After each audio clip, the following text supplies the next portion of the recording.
Alors, bonsoir et merci d'être venu nous écouter aussi tard. Si je vois des... En fait, je ne vais pas voir des yeux qui ferment parce que j'ai enlevé mes lunettes, mais en tout cas, je ne vous en voudrais pas. On a pensé cette conférence de sorte à ce que Cyrine vous parle d'abord de son parcours d'artiste, sur lequel je reviendrai après. Et ensuite, on vous laissera le temps de nous interroger si vous êtes encore réveillés. Donc, c'est Cyrine qui commence et je commenterai son parcours. Bonsoir. Alors, je vais essentiellement lire mon texte et il y aura des parties où je serai plus à l'aise pour parler du travail, mais il y a une partie qui est plus théorique, donc je serai plutôt dans une lecture de mon texte. Je vais commencer par déjà me présenter et présenter ensuite mon parcours artistique, et je vous parlerai simplement de deux de mes projets. Donc je suis artiste, enseignante et chercheur. J'ai fait mes études à Paris 1 en arts plastiques et sciences de l'art, où j'ai obtenu une thèse en arts et sciences de l'art donc en 2015. Et j'ai également un parcours en école d'art, l'école d'art de Paris-Cergy, que j'ai intégré en cours de cursus en 4e année.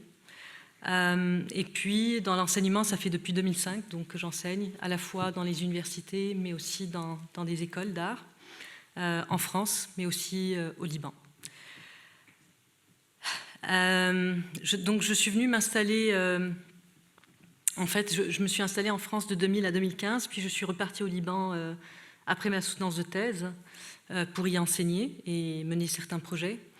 Et ce n'est qu'une année après l'explosion du port de Beyrouth, qui a eu lieu le 4 août 2020, que j'ai décidé de revenir. Vous verrez pourquoi je parle de ça plus tard. Donc le sujet de cette conférence porte sur le talent, et je vais tenter d'exposer ici ma manière de travailler pour déconstruire le mythe du génie artistique. Donc cette conception romantique de l'artiste, dont l'aspiration et le talent seraient innés et individuels, est une construction qui mérite d'être étayée. En réalité, ces notions sont façonnées par les conjonctures de circonstances sociales, culturelles et économiques. Le talent n'est ni une qualité isolée, ni universellement inné. Quand j'ai fait mes études en art, les cours d'histoire de l'art passaient souvent sous silence le parcours de nombreuses artistes femmes et des figures ici de la culture marginalisée. Alors que ces artistes, alors que les artistes actuellement beaucoup de ces artistes sont actuellement mondialement reconnus. Donc les artistes dont les œuvres nous étaient enseignées étaient majoritairement des hommes blancs occidentaux, et ces hommes étaient souvent présentés comme des figures tourmentées, dont le talent exceptionnel semblait les élever au-dessus du commun des mortels. Cette vision donc tend à renforcer l'idée d'un génie solitaire, je vais souvent répéter cette phrase, déconnecté des influences extérieures. En réalité, l'histoire de l'art a été et reste largement dominée par les perspectives masculines et occidentales, rendant difficile la reconnaissance des artistes femmes ainsi que des artistes non occidentaux dans des récits dominants. Le parcours des artistes femmes, par exemple, ont longtemps été marginalisés ou effacés, et les conditions structurelles qui ont empêché ou entravé leur succès sont souvent passées sous silence. Donc, ce qui est essentiel, c'est de remettre en question cette historiographie que beaucoup d'historiennes de l'art font actuellement, pour élargir donc notre compréhension de ce que c'est que le talent ou d'où il provient.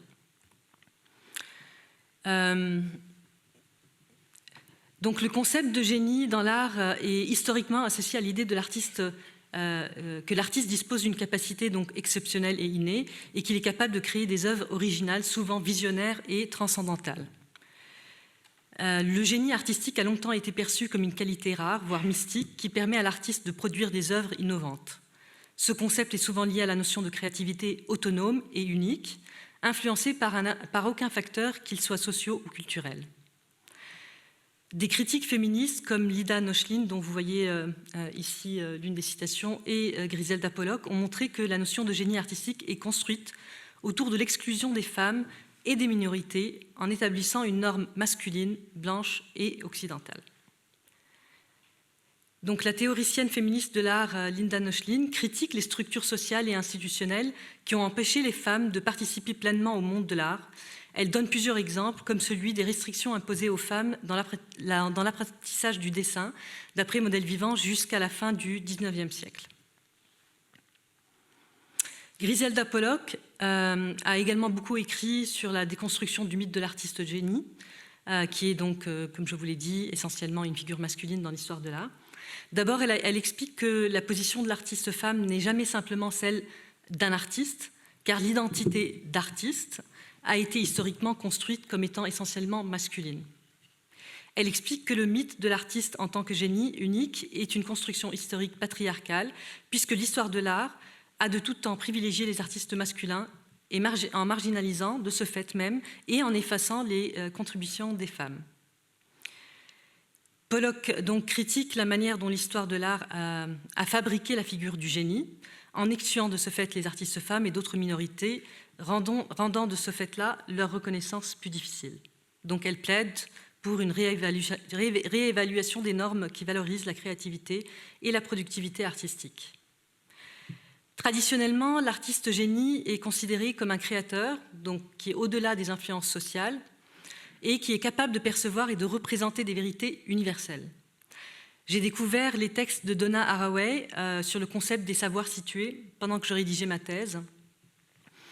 Et ça m'a permis de comprendre que l'artiste est situé dans des contextes spécifiques de genre, de race, de classe, de culture, et que ces contextes influencent profondément la production des savoirs. Par opposition au génie individuel, il est important de comprendre les contextes historiques, sociaux donc, et politiques qui influencent la production artistique. Cela inclut les conditions matérielles également, donc formation, accès aux ressources, etc. Les réseaux de soutien, donc collaborateurs, mentors, et les obstacles systémiques, donc discrimination, accès limité aux institutions artistiques, etc. Les savoirs situés donc révèlent que le travail d'un artiste est toujours le résultat d'un positionnement dans un monde social, et les œuvres reflètent souvent les luttes, les expériences et les conditions de vie spécifiques à l'artiste. Ainsi, l'artiste n'est pas un être transcendantal isolé, mais une personne immergée dans des contextes politiques. Ça va ?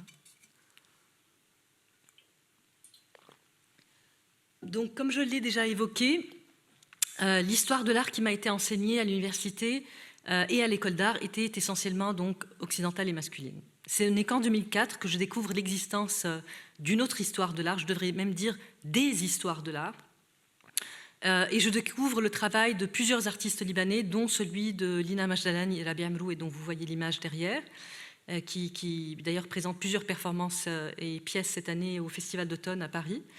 Des œuvres en rupture avec le concept d'autonomie de l'œuvre d'art, comme cela m'avait été enseigné donc à l'université. Donc j'explique rapidement ce que c'est que le concept d'autonomie d'œuvre d'art. Donc l'idée d'autonomie d'œuvre d'art est un concept donc, qui est central dans l'histoire de l'art occidental. Et pour le théoricien donc, Clement Greenberg, l'art moderne se définit par une exploration de ses propres médiums, donc peinture, sculpture, etc., et ne doit pas être contaminé par des considérations extérieures telles que la politique, la morale ou même les attentes du public. Pour Greenberg, l'œuvre d'art est avant tout une réflexion sur ses propres moyens d'expression, détachée de tout contexte extérieur. Alors que pour Théodore Adorno, dont je me sens plus proche, il soutient que l'œuvre d'art doit conserver une certaine autonomie pour résister aux pressions utilitaires et commerciales. Cependant, il souligne que cette autonomie n'est jamais absolue, car l'œuvre reste influencée par les réalités sociales et politiques de son époque, et son autonomie même devient une forme de critique implicite des structures sociales aliénantes. Donc, ces artistes issus du contexte libanais développent un art où les frontières entre esthétique et le politique, entre le réel et la fiction, sont constamment redéfinies. Leur démarche s'inscrit dans une tradition qui mêle art et réflexion politique, sociale et personnelle, en lien avec l'histoire complexe du Liban et ses conflits. Donc j'ai été très influencée par ces artistes, donc issus de ce contexte libanais, où les frontières donc, entre esthétique et politique, entre le réel et la fiction sont, comme je l'ai dit, constamment redéfinies. Et donc ce sont des artistes qu'on appelle post-guerre civile, puisque en fait, ils ont commencé à produire à partir de la fin de la guerre civile libanaise dans les années 90, après la proclamation de l'amnistie en 91.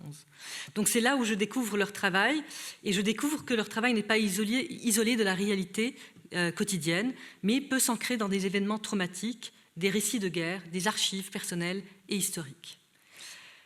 Ces artistes libanais et plus largement ceux qui proviennent des contextes non occidentaux ou post-coloniaux tentent à concevoir l'art comme un espace de dialogue avec la société.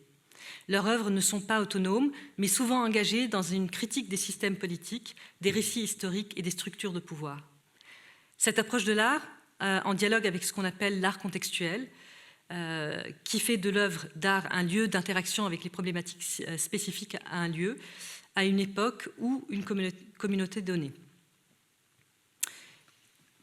Le concept d'hybridité culturelle, tel que développé par Homi Bhabha, dont vous avez vu la citation, je pense, juste avant, peut être directement relié à mon travail, qui explore à la fois des thèmes de l'identité, de la mémoire, de l'exil, et mon approche s'inscrit dans une dynamique où la notion d'appartenance, de culture, de récit personnel et de genre sont constamment réévaluées, en particulier dans un contexte postcolonial et diasporique. Mes œuvres reflètent une expérience d'hybridité où mes origines libanaises et syriennes, ma vie en France, mes orientations sexuelles et mon expérience personnelle sont en dialogue permanent, réinterrogeant sans cesse les frontières entre identités individuelles et collectives. Dans mon travail, le corps devient un espace de résistance et de mémoire, traversé par des récits individuels et collectifs de violence, de pouvoir et d'expériences politiques. En questionnant à la fois l'individu et les structures de domination, je crée un dialogue entre l'intime et le politique où le corps sert de point d'ancrage pour examiner les tensions, les oppressions et les luttes qui marquent ces expériences. Cette approche fait bien évidemment écho à l'art postcolonial et féministe, qui interroge les relations de pouvoir à travers le corps, tout en révélant les formes invisibles de violence et de domination, qu'elles soient physiques, sociales ou psychologiques, qui façonnent donc les trajectoires personnelles dans des contextes politiques troublés. Là, je vais parler plutôt de mon processus de travail et je vais donc aborder un premier projet qui s'appelle Perdu gagné, que j'avais réalisé en 2018. Donc mes projets émergent souvent de processus de recherche et d'expérimentation sur le terrain, où les paramètres extérieurs influencent considérablement certains de mes choix. Donc en écho toujours avec mon histoire personnelle, je crée des œuvres qui portent une dimension donc, critique sur le monde. Et depuis une quinzaine d'années, donc, je m'interroge sur la manière de déconstruire les vérités instrumentalisées par des États, par un État défaillant.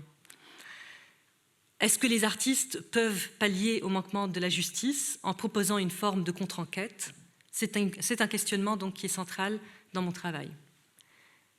Donc, je m'intéresse et je défends un art qui se dit critique, une démarche que Jacques Rancière qualifie dans Le Spectateur émancipé, je le cite, d'art qui sait que son effet politique passe par la distance esthétique. Il sait que cet effet ne peut être garanti, qu'il comporte toujours une part d'indécidable. Il ne s'agit pas d'un art qui prétend émettre une quelconque vérité, mais un art de l'enquête, un art qui déconstruit les vérités officielles et propose une alternative à l'histoire partielle et partiale, tout en créant des archives pour les générations futures, afin de combler les vides institutionnels et historiques. Donc en fait, suite à la guerre des 33 jours, je ne sais pas si vous vous souvenez de cette période, c'était en 2006, durant le mois de juillet-août 2006, qui avait opposé donc l'armée israélienne au Hezbollah, j'ai décidé de partir au Liban pour filmer 100 femmes entre le nord et le sud du Liban. Donc ce sont deux régions que je ne connaissais pas bien à l'époque.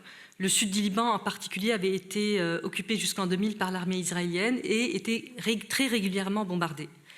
Donc c'est dans ce contexte que mon projet Perdu gagné va se réaliser durant l'été de 2008. Ce projet est né donc en réaction aux images de la guerre qui ont été menées par les deux camps, donc libanais et israéliens, pendant le conflit 2006. Et pour contrer l'effroi de ces images médiatiques, j'ai voulu détourner l'attention de cette violence spectaculaire et donner la parole à des femmes, souvent oubliées ou invisibilisées. Donc mon objectif était surtout de leur permettre de raconter leur histoire, des histoires marquées par différentes formes de domination, donc masculine, sociale, coloniale.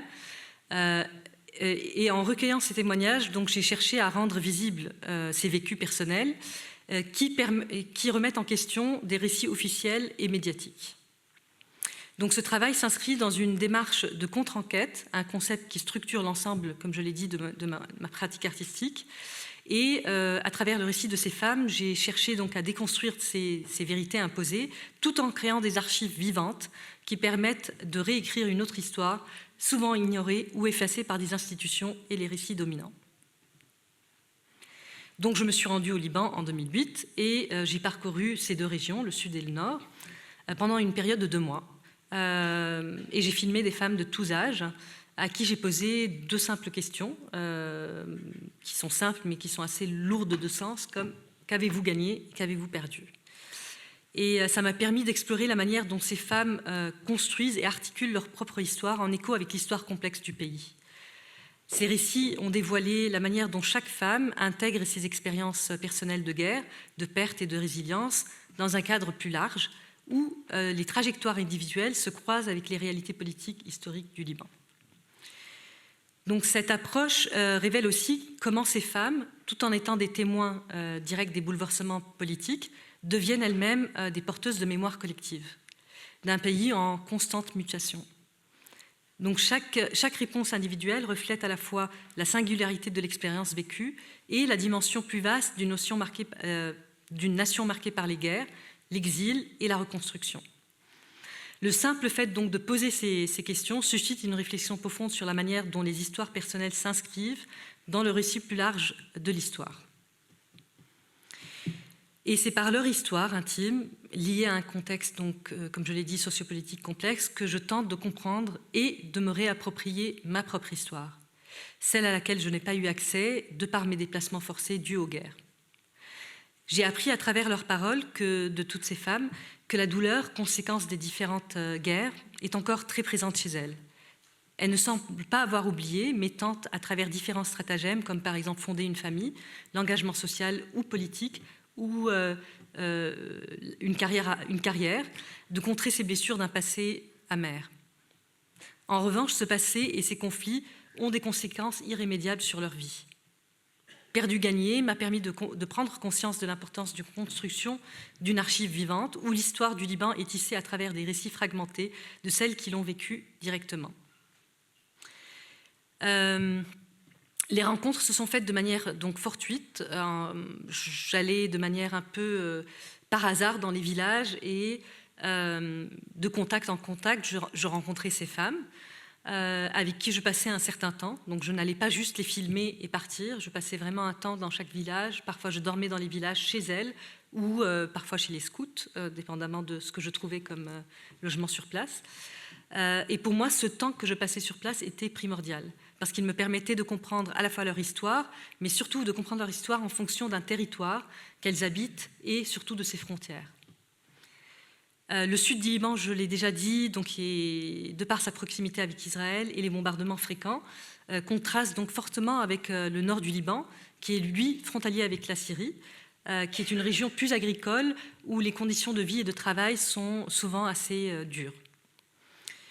Donc, sur le terrain, j'ai pu percevoir comment ces frontières géographiques et les réalités, enfin, j'ai pu percevoir comment ces frontières géographiques et les réalités qu'elles engagent influencent directement leurs histoires.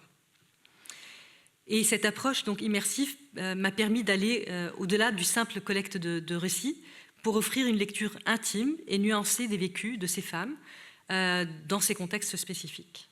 Donc le cadre spatio-temporel devient ainsi un élément essentiel de leur témoignage, révélant la relation intime qu'elles entretiennent avec le territoire et ses frontières, donc qu'elles soient physiques, sociales ou politiques. J'ai encore du temps.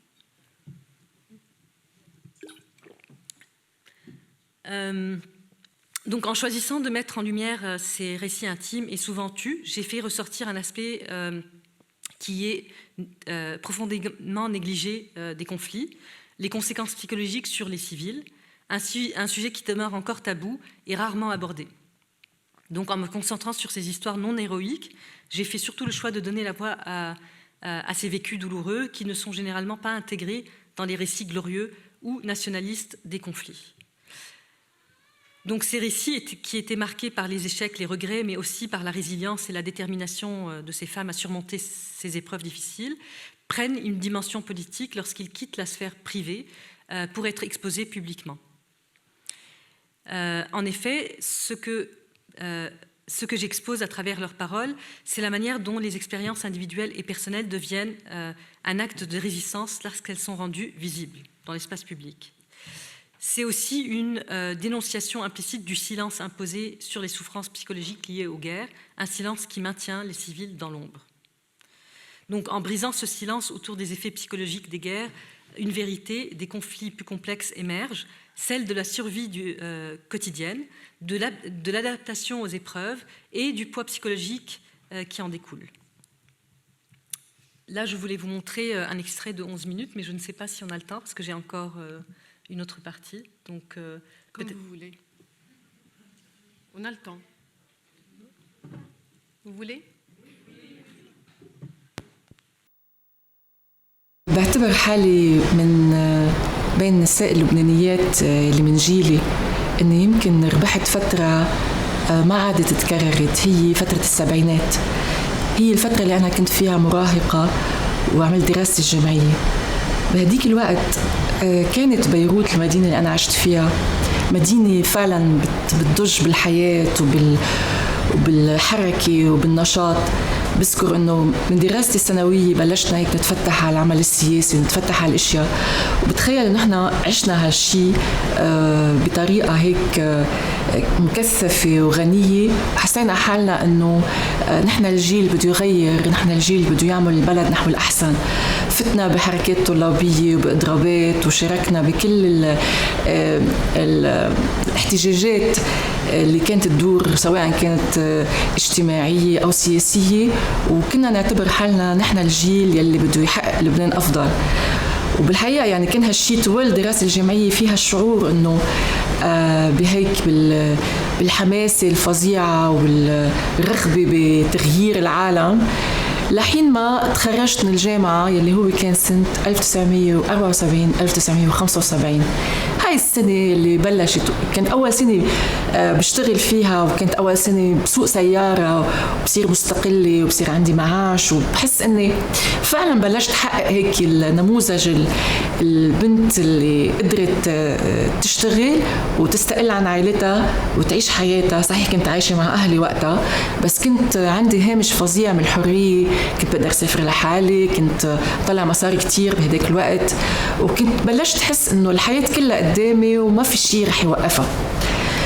أحداث 1975 13 نيسان، الحادثة اللي صارت حادثة البوسطة بعين الرماني. أنا كنت أعلم بمنطقة بثانوية الأشرفية للصبيان، بذكر تماما هيك مشهد ما بنسى بحياتي، وأنا واقفة بالصف بكتشف فجأة إنه انقطعت الطريق بين بيروتين الشرقية والغربية.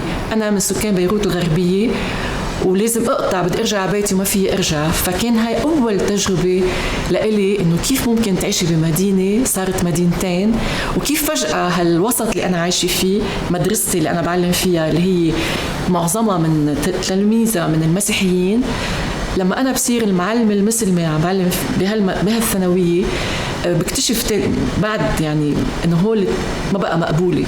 هالشي صار بآخر 75 سنة دراسية لما رجعنا على المدرسة، واكتشفت مثلا إنه الإدارة قالت لي إنه أنا ما بقى في أعلم بهالمدرسة، لازم أعلم مدرسة بمنطقتي، يعني بالمنطقة الغربية، حتى ما ضلني أتنقل. يعني مع هيك يمكن لأنه كنا صغار، لأنه كنا مفكرين إنه إيه هاي بداية الحرب، هي بداية الثورة بالمعنى الماركسي اليساري. وتحمسنا بالأول، بعدين نكتشف انه هاي حرب مجنونه، يعني هاي حرب عم تقضي على كل شيء، خاصه لما اكتشفنا انه دمر البلد، انه حياتنا ما عادت هي نفسها، انه اصحابنا ما عادوا موجودين، الخلافات صارت كبيره. بالطبع يعني بهالفتره بلشت الحياه تصير كتير صعبه، يصير قاسيه، وبلش نمط تاني من العيش، يعني نمط تاني من اذا بدك من المشاكل، من المصاعب. هذا ما بيعني انه هالشيء حدلي حريتي كامرأة، لا بالعكس. انا بتصور انه بالحرب خلال السنين الاولى للحرب كانت الحرية فظيعة، كنا فينا نتنقل رغم القصف العشوائي، رغم كل شيء كانت مطلق الحرية نحن كفتيات وكنساء بالعمل السياسي وحتى بالعمل العسكري. بس مع الأسف أنه بعدين صارت الحياة أصعب، بمعنى أنه الحياة الاقتصادية صارت أصعب، خياراتك بالحياة صارت محدودة أكتر. طبعا في كتير بلشوا الناس يفكروا أنه طالما الحرب ما عم تنتهي، ما عم تخلص، بيّن أنه ما إلها أفق قريب، أنه لازم نهاجر. بس أنا كنت من الناس اللي ما عندهم خيار الهجرة، كان عندي ارتباطات كبيرة بأهلي وبعائلتي، لأنه بهالفترة كمان فقدت والدي، فكان عندي عائلتي ما كان في أتركها، وبالتالي كنت مربوطة بالبلد، يعني مصيري مربوط بمصير البلد. فكل ما كان البلد مصيره قاتم أو مظلم، كل ما كانت حياتي تصير، يعني كانت حياتي هي صورة عن البلد. لما تتحسن الأوضاع بالبلد بيتحسن وضع حياتي الشخصي، ولما يسوء وضع البلد بتسوء وضع حياتي الشخصي. بالحقيقة يعني انتقلنا هيك من الربح للخسارة. بس هذا ما بيعني انه صحيح الحرب غيرت وبدلت أولويات العيش وأولوياتي بس ما منعني أبدا مثلا أني كفي أشتغل، كفي طور حالي، كفي هيك مشاريع الشخصية. يعني متذكر أنه رجعت سجلت أعمل رسالة دكتوراه بعد ما كنت تركت لفترة من الزمن، وتحمست أنه خلص دراسة جامعية عليا لحتى أرجع أعلم بالجامعة. كان عندي مشاريع كبيرة بهالأوقات الحرب الأن تبدأ وتنتهي. تزوجت وعملت حياتي الشخصية، بس في رجع هيك أنا بعتبر في محطة تانية بحياتي كمان قلبتها هيك مثل ما بيقولوا رأسا على عقب، هي اجتياح الإسرائيلي ب 82. يعني 82 كان صار لي حوالي سنتين مزوجة، واستقريت خارج بيروت لأنه كان كتير صعب السكن ببيروت. سكننا بمنطقة هي بين سوق الغرب، يعني منطقة جبلية. اجت الحرب وتعطلت كل الاشياء، اضطرينا وقفت، ما قدرت. كنت كتبت بلشت اكتب هالتاز، ما عاد في مجال لانه كانت الحرب كتير فظيعه. تهجرت من بيتي، تركت بيتي ورجعت عشت فترة من عدم الاستقرار فظيعة لل84 لرجعت استقريت ببيروت، ورجعت غيرت شغلي، غيرت كل شيء. يعني رجعت مرقت هيك بمرحلة عمليا إعادة هيك تركيب حياتي من جديد. بس هالفترة بنفس الوقت اللي كان فيها هالخسارة، يعني خسارة هيك نوع من مشاريع، في مشاريع تانية. يعني بدأ هيك من 82 شيء جديد بحياتي انتقلت فيه، هو عمل بمجال الترجمة. تعلمت اللغة العبرية وبلشت اشتغل بهالمجال، وصار نوع من اختصاص لإلي وكفيت فيه. ورجعنا هيك لنوع من حياة فيها استقرار، هيك شبه استقرار، وبنفس الوقت يعني فيها نضج، فيها تجربة.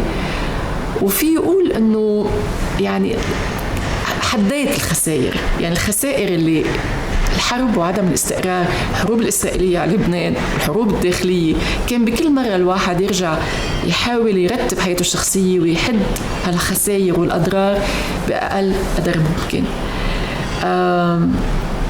بتصور أقسى شيء هو اللي صار من 2006، من 2005 بالحقيقة. يعني بال2005 أنا كنت صرت بالخمسينات، يعني كان عندي شعور انه بالخمسينات الناس بيفكروا انه كيف ينظموا تقاعدهم، كيف بينظموا حياتهم، كيف لازم تكون اقل اضطرابا، اقل قلقا، اقل خوفا. بنفس الوقت كنت رجعت عدت توازنات حياتي من جديد، الشخصية استقليت بشكل مختلف، عم بعمل حياة مختلف، وعم رتب هالشي بطريقة يعني أقدر أستقل وأعيش حياتي. فإذ ب2005 كل هالشي بيرجع بيتعرض لنوع من خضة فظيعة، يعني بتحسسني إنه أنا كأن بمهب الريح. وهالشي لقيته كتير قاسي، إنه ممكن الواحد يتحمل حرب لما يكون بال20 مثل ما صار بال75، بيتحمل حرب ضاري لما كان بال82 لما كنت أنا عمري 30. بس حرب بال50 وعدم استقرار شيء هيك يدعو إلى اليأس. يعني حسيت خلص هذا شيء فوق طاقتي على التحمل، وخاصة إنه لقيت إنه كل الحد الأدنى يعني للهامش اللي بنيتيه لحياتك ببلد عم بيتغير كتير، عم بيصير في تعصب طائفي أكتر، أنت عم تصيري مهمشة كونك تنتمي لشيء اسمه ناس علمانيين ما بيؤمنوا بالطائفية، ما بيؤمنوا بالدين. أنت مرة متحررة ما بتؤمني بالحجاب، ما بتؤمني فبتحسي حالك إنه صرتي أكثر فأكثر الناس بيطلعوا لك بنظرة مختلفة، فصرتي مهمشة، صرتي على جنب، صرتي متهمة، ربما كمان مرة منفصلة عن زوجها، بتصير عندك وضع اجتماعي أصعب. فكل هالشيء صار بنفس الوقت إنه في عندك الحياة الاقتصادية بدك تأمني حالك، فبيجي هالاضطراب الفظيع وبتيجي حرب 2006 اللي حسيتها يعني شيء لا يحمل. Voilà, ça fait écho aussi, ça fait écho à malheureusement ce qui se passe en ce moment au Liban. Donc voilà.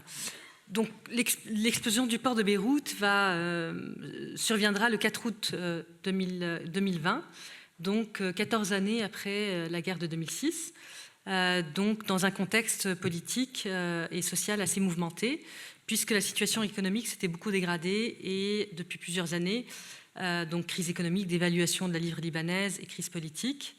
La nuit du 17 octobre 2019, c'est les images que vous voyez ici, ça c'est le deuxième jour. Donc des manifestations vont éclater un peu partout au Liban, à Beyrouth, mais un peu partout au Liban. Donc suite à l'annonce d'une nouvelle taxation d'impôts sur les communications de la messagerie WhatsApp. Donc il faut savoir qu'au Liban, les communications par téléphone sont des plus élevées. Donc les gens utilisent WhatsApp parce que c'est gratuit. Voilà. Donc il y a eu donc cette période de manifestations, de blocage de routes, etc.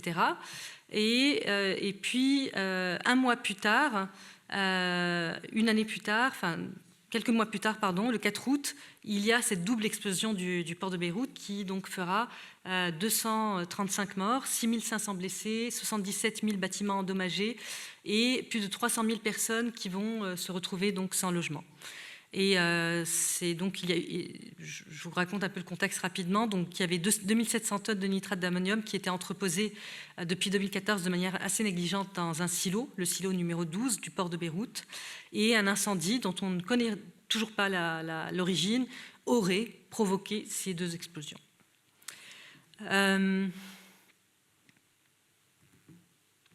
Donc en fait, il y a eu une circulation, comme d'habitude, beaucoup d'images vont circuler sur Internet, qui ont été filmées par des caméras de surveillance, mais aussi par les smartphones du soir de cette explosion. Ces mêmes images vont être reprises par les informations, qu'elles soient nationales ou internationales.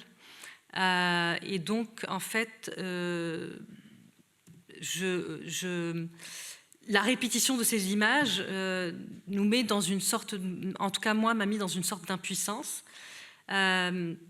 Et donc j'ai voulu, d'une certaine manière, sortir de la torpeur de ces images et témoigner de ce drame, de l'ampleur de ce drame, d'un autre point de vue qui n'est pas spectaculaire et où on n'est pas dans la surinterprétation de ces images. Depuis 2018, moi j'avais placé une caméra de surveillance dans ma voiture, ce qu'on appelle les dashcams, et j'archivais énormément d'images. Voilà, j'archivais énormément d'images. Et donc, c'est une caméra qui est équipée d'un détecteur de mouvement. Donc, si quelqu'un passe en face, ou une voiture ou autre, où il y a un mouvement, elle se déclenche. Et selon la manière dont on l'a réglée, elle peut filmer même en continu. Et donc, moi, je l'avais réglée de manière à ce qu'elle filme en continu. Et donc, ce dispositif, il me permettait de filmer la ville en m'infiltrant dans des endroits où il était interdit de filmer.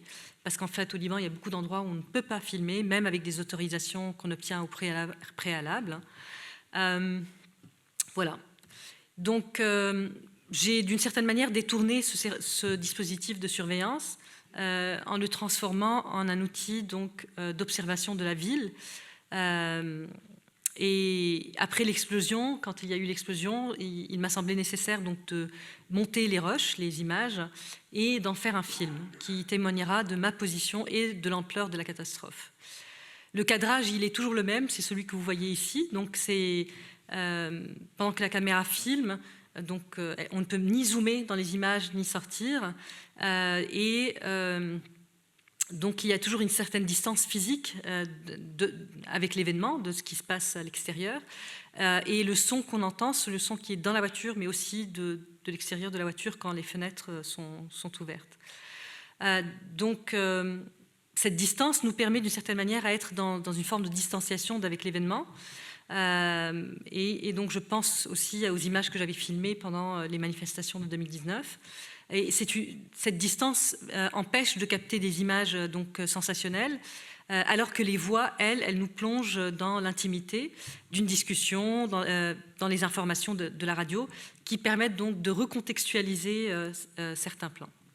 Donc ce dispositif, à travers ce dispositif, il m'apparaissait nécessaire donc, de révéler par les images et le son la complexité d'un pays dont l'histoire tourmentée ne cesse de se répéter. Donc ça, j'ai parlé des réseaux sociaux.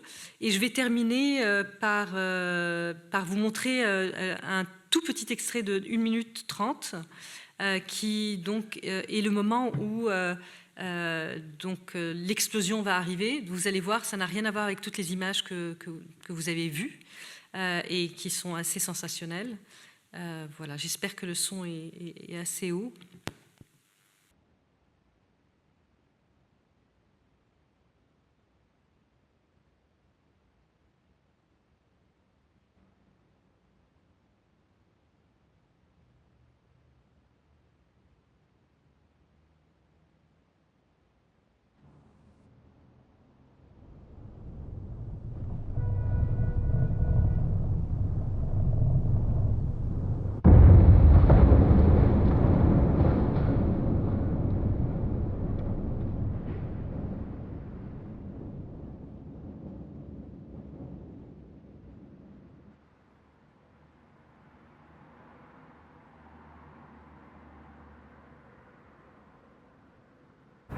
الازاز ورايحه اشوف بيتي وبعدين بروح على الظريف بشوف الوضع هونيك كمان ما تعطلوا هم يلا باي ايه كريم طمنيني اذا انت منيحه باي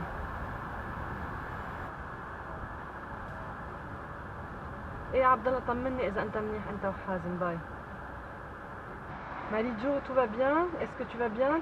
Toute ta famille va bien? شوف لانه ماي جيرل فريند كل بيتها ازاز ورفقاتي في منهم دقيتهم وقالوا لي رايحين على المستشفى ما عم نعرف شو عم بيصير. Voilà, je vous remercie pour votre attention.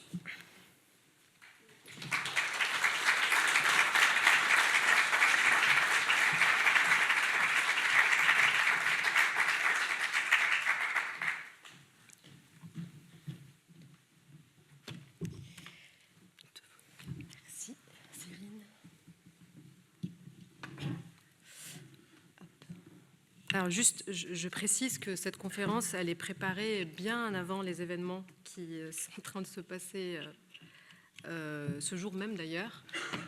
Et ça résonne avec ce que tu disais au début sur comment la fiction rencontre le réel, parce que juste avant de monter sur scène, on a passé 2 heures à appeler nos amis et notre famille pour, après une grande explosion à Beyrouth aujourd'hui, un grand bombardement, pour demander est-ce que tu vas bien, où tu es.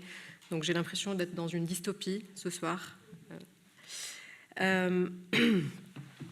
Alors, on va espérer que la connexion va se faire.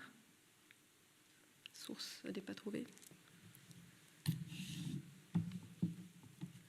Ah voilà. Alors pour ceux qui n'ont pas vu la conférence de l'an dernier, je tiens toujours à rappeler que les neurosciences, qui semblent très intéressantes pour beaucoup, ne l'est pas comme discipline, ne doit pas l'être, Donc je fais partie des neuroscientifiques qui, bien sûr, qui sont passionnés par leur discipline, comme j'espère pour vous, pour vos métiers, mais ça ne nous met pas pour autant dans une position qui peut se prononcer sur tout et n'importe quoi. Donc il y a un terme qui résume tout ça, c'est la neuromanie. En ce moment, c'est dès qu'on vous montre de l'IRM fonctionnel, d'un coup tout devient plus intéressant. Il y a même une étude qui montre que si on vous montre, je vous raconte une même chose, mais avec une IRM fonctionnelle, les gens trouveraient ça plus intéressant. Alors c'est parce que nous avons aussi tendance à trouver dans la technologie quelque chose de séduisant, de rigoureux, d'objectif. Mais en fait, c'est une science qui n'est pas autonome, qui est aussi traversée par la sociologie, par même le chercheur et la chercheuse elle-même qui va interpréter sa science de là où elle est située.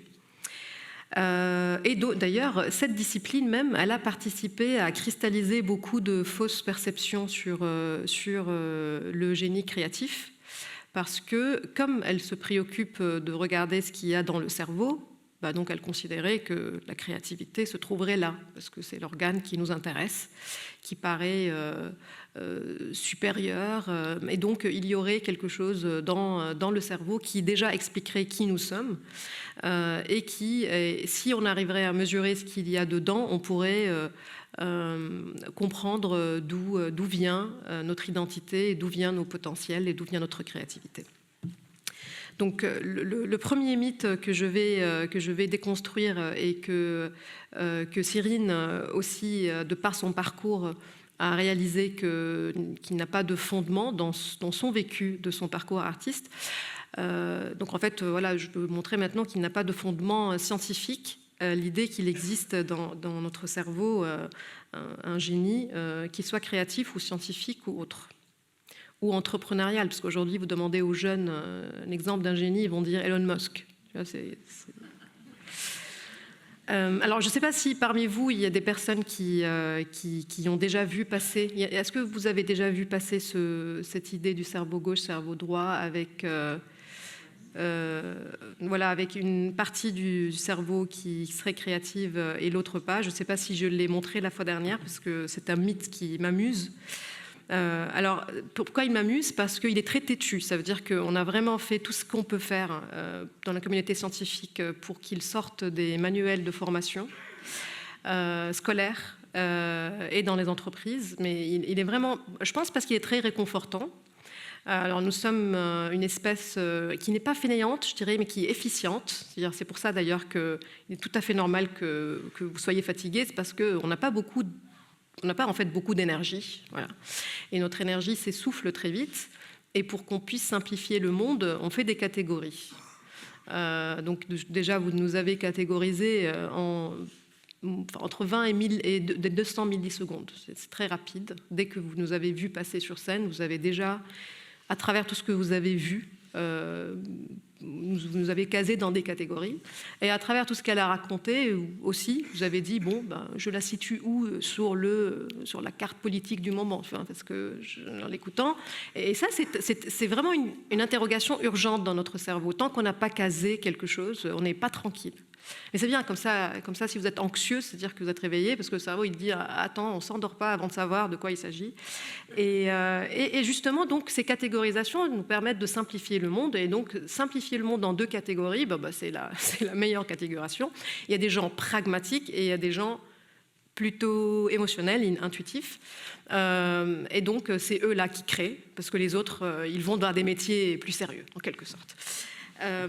Et en fait, ce mythe, il n'a aucun fondement scientifique, mais je vais revenir. La fois dernière, je vous ai parlé de Gustave Le Bon qui disait que les races les plus intelligentes, c'était les Parisiens. Je sais pas, c'était l'année dernière. Donc là, je vais vous parler d'une autre figure d'autorité du XVIIIe siècle, Charles Batteux, qui disait « Nous devons établir des normes de beauté séparant les beaux-arts qui procurent des plaisirs esthétiques particuliers et supérieurs, et les arts artisanaux qui procurent un plaisir fonctionnel inférieur. » Donc vous voyez, à l'époque, à votre avis, qui faisait de l'artisanat? Les femmes, voilà. Donc il fallait dire, les femmes, oui, mais vous n'êtes pas en capacité de supériorité, de sensibilité supérieure. D'ailleurs, l'an dernier, c'était le sujet, c'était la sensibilité. Et donc, il y aurait donc une sensibilité réservée au cerveau masculin, du simple fait qu'il y aurait quelques onces en plus dans le cerveau de l'homme. Donc il serait capable peut-être de créer la même chose, mais la création de l'homme, elle émanera d'un génie supérieur. Et ce que fait la femme, ça peut être très joli, très mignon, mais ce serait fonctionnel. Et donc, fonctionnel, dans ce sens, ça ramène aussi au domaine domestique. Voilà, c'était un peu ça la préoccupation, si vous voulez. Alors, ce que nous savons aujourd'hui, c'est que les mêmes phénomènes qui se produisent dans le cerveau pour créer, par exemple, un vers de poésie, c'est exactement les mêmes phénomènes qui se produisent dans le cerveau pour faire une équation de mathématiques.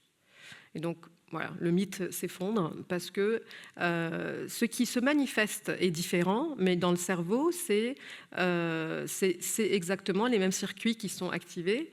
Il n'y a pas de cerveau gauche et cerveau droit qui produisent. Et il n'y a pas d'ailleurs entre nous des personnes pragmatiques. On est tous intuitifs, c'est parce que ça prend beaucoup de temps d'être pragmatique.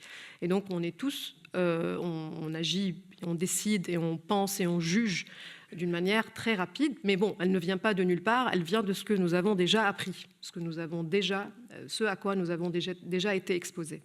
Donc, la majorité de ce que nous faisons est automatique, et si vous avez passé votre vie à s'exercer à un geste donné ou à une création donnée, une forme de technicité donnée, de l'extérieur, ça va paraître comme extraordinaire. En fait, ça serait simplement comme conduire une voiture pour une espèce qui n'aurait jamais vu une voiture être conduite. Voilà. Parce que vous le ferez avec aisance. Donc, l'idée qu'il existe dans le cerveau ce qui pourrait nous permettre de savoir qui nous sommes, donc c'est un mythe. Alors, il y en a beaucoup qui disent « Ok, je sais que c'est un mythe », mais quand même, on continue à croire aux tests de personnalité. C'est la même chose, hein. Il n'y a pas de fondement scientifique. En fait, l'idée d'un trait de personnalité n'a pas de fondement scientifique. On parle plus d'états de personnalité qui peuvent durer toute la vie. Vous êtes dans un état qui dure toute la vie, mais le trait de personnalité inscrit dans le cerveau n'a pas de validité, n'a pas de fondement. Et donc, voilà, tout ça pour vous dire qu'il n'y a pas des personnes créatives, parce que du moment où, par exemple, vous utilisez le langage, vous êtes dans un processus créatif.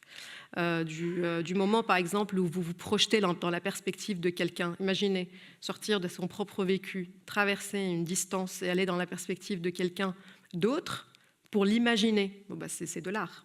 C'est pour ça, d'ailleurs, qu'on ne le fait pas souvent, parce que c'est très pénible, en fait, de le faire. C'est pour ça qu'on juge.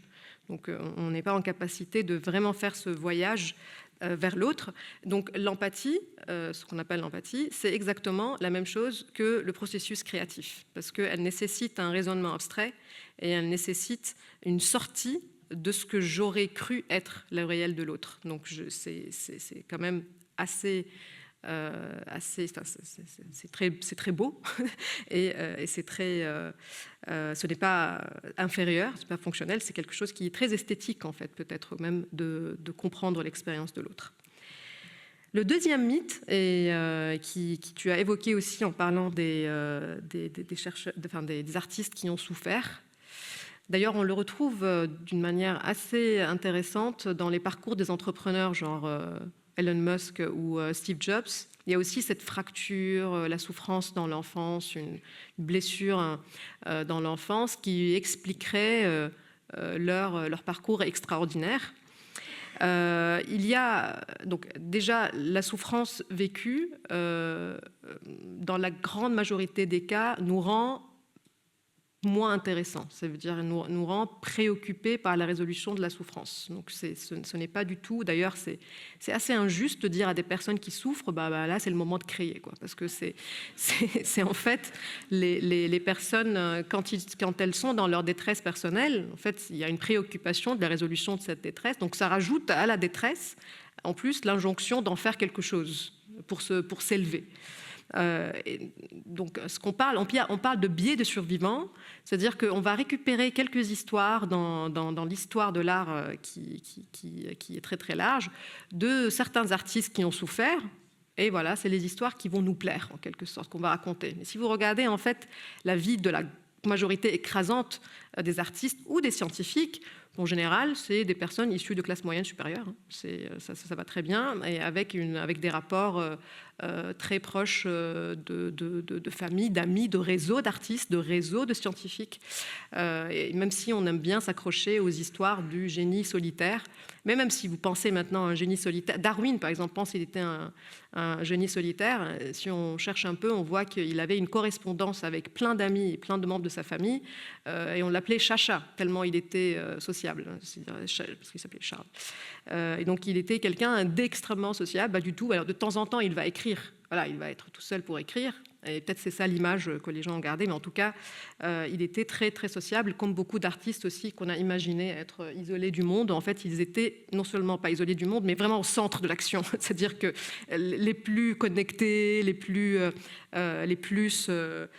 aussi éminents dans leur domaine pour que leurs œuvres puissent être exposées. Parce que c'est ça aussi, ce qu'on parle du phénomène de « the winner takes it all », où le gagnant va tout prendre. Ça s'appelle aussi l'effet Mathieu. Les riches s'enrichissent et les pauvres s'appauvrissent, mais pareil, un artiste qui commence à être connu, il va devenir de plus en plus connu. Je regardais un documentaire sur l'hôtel Chelsea. Je ne sais pas si vous connaissez le Chelsea Hotel à New York, là où vivaient Andy Warhol, Patti Smith, plein d'artistes qui sont passés par là. Et le directeur de cet hôtel, quand l'artiste ne pouvait pas, tellement l'hôtel était mythique, si l'artiste ne pouvait pas lui payer, enfin ils avaient 20 ans, il ne pouvait pas leur payer une location, il disait ok, mais par contre je prends les tableaux. Parce qu'il savait que si l'artiste est passé par Chelsea Hotel, après il pourra dire cet artiste a vécu à Chelsea Hotel, il va les vendre à des centaines de milliers de dollars. En fait, ce n'est pas nécessairement un artiste intéressant, c'est juste l'idée qu'il est passé par Chelsea Hotel qui faisait que ça partait sur le marché de l'art, et finalement après l'histoire se justifie. Donc, par contre, il y a quelque chose d'intéressant, parce qu'il y a beaucoup d'études qui vont montrer que les personnes bipolaires, que les personnes autistes, que les personnes qui sont homosexuels il y a beaucoup de ces personnes dans le milieu de l'art. Et donc, il y a beaucoup aussi qui pensent qu'il y aurait quelque chose dans les gènes qui pourrait expliquer... Et en fait, il y a une autre explication qui peut être peut-être plus intéressante, c'est que l'expérience du monde peut nous donner à voir le monde autrement. Ça veut dire que si on est une personne bipolaire, on a une expérience de la vie sociale, on a une expérience des rapports aux choses, des rapports à la conformité qui est différente. C'est ça, justement, qui explique qu'on va avoir plus de facilité à sortir du cadre. Parce qu'on n'est pas aussi conforme, parce qu'on a l'habitude de ne pas se sentir dans la norme. Et ça peut s'appliquer à l'expérience si on n'est pas hétérosexuel ou si on n'a pas une vie conforme. Parce que quand on a une vie conforme et tout va bien, on se marie à 25 ans et puis maison et chien et piscine, il n'y a rien qui peut nous amener à... Il n'y a pas de jugement sur ce modèle, mais je veux dire qu'on aura moins d'urgence à vouloir dire quelque chose du monde. Et c'est peut-être aussi pour ça que, par exemple, les artistes post-guerre au Liban, c'était fleurissant, parce que ça naissait aussi de toutes ces interrogations que nous portions sur le monde. Donc voilà, ça c'est ce qu'il y a dans le cerveau. Il y a des petites machines en fait dans le cerveau gauche et droit, c'est la même chose, et qui font des fonctions exécutives qui vous permettent d'être réveillé, de m'écouter, de maintenir votre attention, de contrôler votre envie peut-être de partir. Donc ça c'est par politesse, mais c'est aussi c'est assez... C'est quand même votre cerveau qui vous donne la possibilité. Un chat, il serait parti, quoi. Mais nous, on est une espèce qui a le cortex préfrontal le plus développé de toutes les espèces, et donc on est capable d'inhiber, de contrôler ce que nous avons dans nos automatismes. Et j'arrive au point central, c'est que c'est ça la créativité, c'est de ne pas suivre l'automatisme. C'est-à-dire l'automatisme. c'est de rester dans la norme de ce qui vient, de ne pas bloquer ma pensée, de faire exactement ce que j'ai appris à faire. Donc c'est une nuance très intéressante aussi entre, par exemple, un musicien qui va jouer un morceau extrêmement bon, il n'est pas nécessairement dans le processus créatif, il peut être juste dans l'automatisme. Donc créer, c'est autre chose.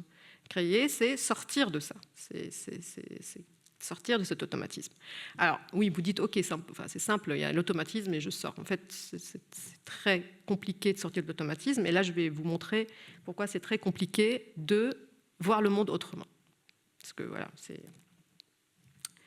Alors là, vous voyez les deux visages. Est-ce que quelqu'un connaît cette expérience? Parce qu'elle est récente, hein, donc bravo. Si vous êtes suivez. Donc ça, vous voyez très bien que les deux visages, ils n'ont pas la même couleur, on est d'accord? Une couleur de peau. Et donc pour monsieur qui connaît déjà l'expérience, et maintenant ça sera aussi pour vous, c'est exactement la même couleur. Donc ça, c'est le rectangle que vous voyez ici, je l'ai copié-collé. Parce qu'à chaque fois, je peinais à convaincre. Donc, ça prenait 10 minutes où les gens étaient là. Non, mais je veux voir. Je dis, je vais vraiment copier-coller un rectangle pour que vous voyez qu'en fait, c'est exactement la même couleur de peau dans les deux. Alors, ne regardez pas trop parce que vous allez sentir un petit malaise parce que c'est déroutant. Pourquoi? Parce que je vous invite à refuser ce que votre automatisme vous montre. Ça, c'est un peu si on débat de quelque chose, et je vous invite à changer d'avis, c'est la même chose. C'est pour ça que changer d'avis, peut-être, c'est un geste très artistique aussi, hein, parce que c'est aller contre ce qui nous paraît le plus évident, en fait. Et alors, ce que je trouve magnifique dans cette expérience, c'est que même quand vous savez que vous êtes trompé, ça ne change rien. Et c'est ça la force d'accepter le fait que je ne suis pas aussi brillant que je le pense. C'est peut-être vraiment de se dire que l'automatisme, la façon de vivre d'une manière autonome, d'une manière automatique, pas autonome, automatique, c'est la plus évidente. Et c'est en ça que de vivre en tant qu'artiste, c'est d'assumer d'aller sans cesse contre soi. C'est peut-être la différence. Est-ce que nous, on est capable de créer? Oui. À chaque fois que vous vous dites « je vois le monde de telle façon, mais il est fort probable que je me trompe », vous êtes dans un geste créatif. Et bien, l'artiste, il en fait son métier. Mais attention, ce n'est pas juste parce qu'on est musicien, on est peintre, qu'on est artiste, si vous suivez la définition que j'en donne. Alors, quand on se lance dans ce « je ne sais pas si ce que je vois est vrai et je vais explorer autre chose », je ne sais pas où je vais. Donc c'est en ça aussi qu'il est difficile de la création, parce qu'elle ne sait pas où elle va. Et c'est la différence peut-être entre les travaux des géographes ou d'architectes qui sont dans la contrainte du beau, du bon, de l'utile, parce qu'il y a un produit enfin qui doit être donc il y a une contrainte qui peut être très intéressante pour le processus créatif, mais pour que cette création se produise, il faut qu'il y ait une phase dans laquelle il y a une incertitude totale, pour la simple raison que les deux ne peuvent pas cohabiter en même temps dans le cerveau. Ça, on le vit déjà dans l'expérience. Par exemple, un enfant qui va balancer cette bouteille en bas, il ne sait pas ce qui va se passer. Il ne sait pas. D'ailleurs, il le fait pour savoir ce qui va se passer, pas seulement pour savoir comment la bouteille va tomber, mais aussi comment l'adulte va réagir. Ça le passionne de dire c'est comme ça qu'il apprend le monde, mais il est dans une incertitude totale, donc il est en processus créatif continu parce qu'il explore, il change l'usage des choses. Il explore l'usage des choses et il s'extasie devant la réaction des... C'est pour ça que les enfants disent caca. Ils disent caca à 5 ans, à 6 ans, à table, parce qu'ils cherchent la réaction des adultes, et pour vous, pour eux, nous sommes un spectacle. tu vois, où on rigole, tout ça c'est un spectacle. Et donc si vous vous demandez quoi faire, moi je suis libanaise comme Cyrine, donc chez nous on ne pouvait pas dire ça. Donc mon fils, c'était impossible qu'il le dise et tout le monde me disait si en France il peut, donc ok. Donc en fait je me disais ok, donc je vais à chaque fois lui montrer une nouvelle réaction, comme ça il s'amusera autant parce qu'il ne peut pas prédire ma réaction. Donc, le mythe d'un processus dans lequel le produit il est préconçu, il est décidé, avec cette idée d'un artiste qui il a une vision de ce qu'il veut faire. Par exemple, les choses qu'on a attribuées à Mozart, comme quoi il rêvait, il entendait déjà ce qu'il allait faire. Alors, peut-être, hein, c'est parce que Mozart, il avait s'était tellement exercé, enfin son père lui a fait tellement exercer dans ses premières années de la vie, donc à 6 ans il a fait 3500 heures, il avait déjà les 10 000 heures à 11 ans, donc il est possible qu'à force d'exercice, qu'un produit préconçu il soit dans le cerveau, mais est-ce qu'on peut appeler ça de la création ? Pas selon la définition que j'en donne, parce que ça reste encore, mais c'est aussi extraordinaire.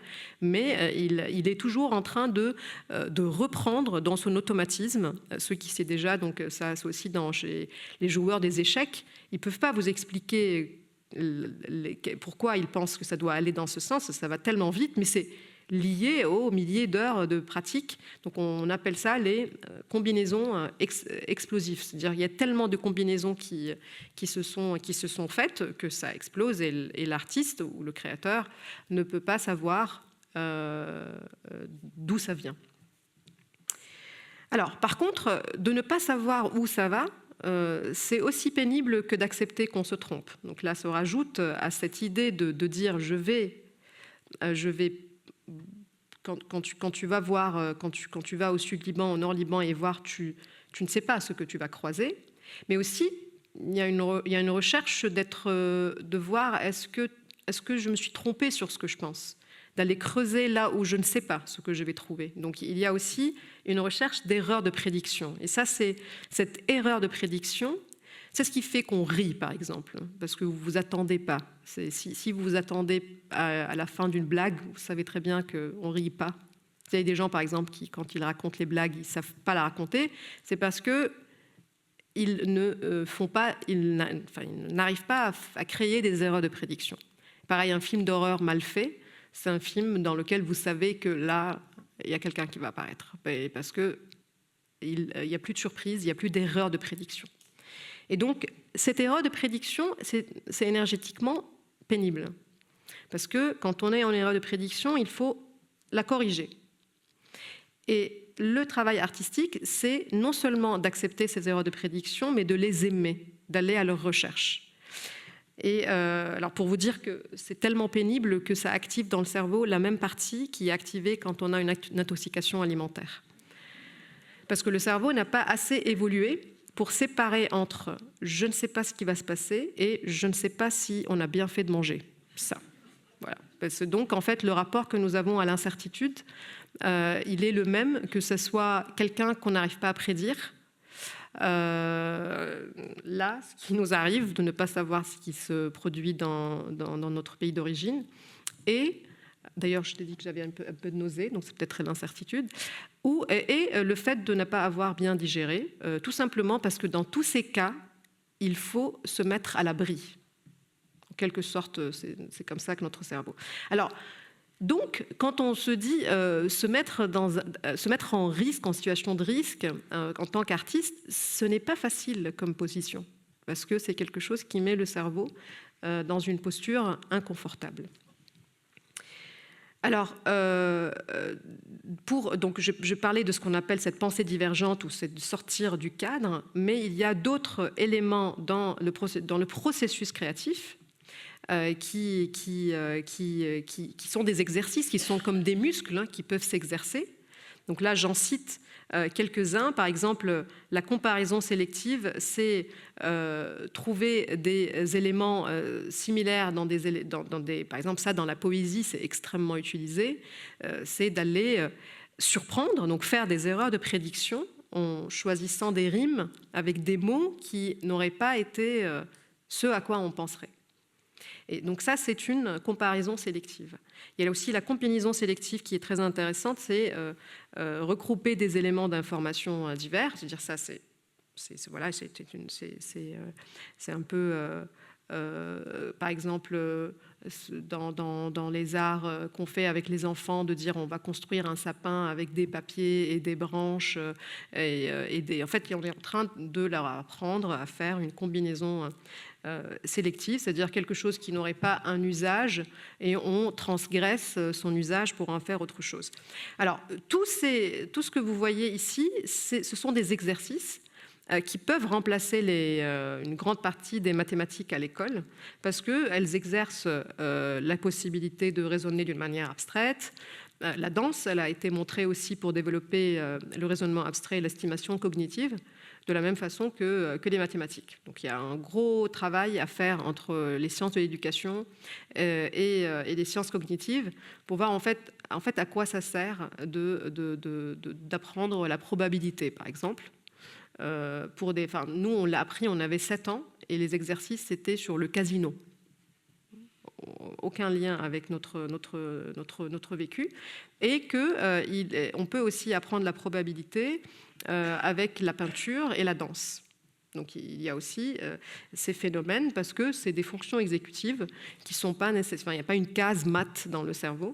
Et donc il y a par contre une fonction exécutive qui est l'estimation cognitive. Donc un artiste, il en fait tout le temps de l'estimation cognitive pour savoir, par exemple, que là, il faut que je coupe, que là, il faut que je laisse ce silence. Ça, c'est une estimation cognitive c'est un raisonnement abstrait et c'est une génération d'hypothèses. Donc voilà, tu as aussi montré quand tu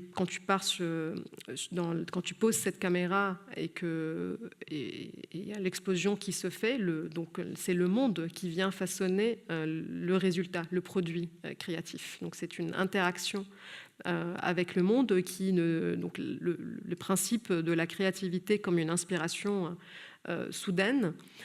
Déjà, c'est des mythes qui ont été...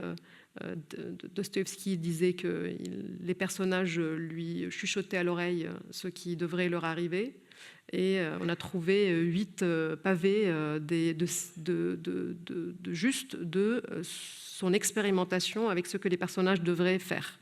Donc c'est absolument pas du tout le principe d'inspiration soudaine que pour le coup lui-même participait à propager autour de son processus créatif. C'était très courant à l'époque de rapprocher le processus créatif de quelque chose de divin et de mystique, et que plus l'artiste dit je ne sais pas d'où ça vient, et plus il était valorisé pour son art, parce que plus ta création devenait incompréhensible, mystérieuse. Or, en fait, l'inspiration soudaine peut paraître comme une inspiration soudaine, mais elle vient de tout ce qui a été croisé, tout ce qui a été vécu.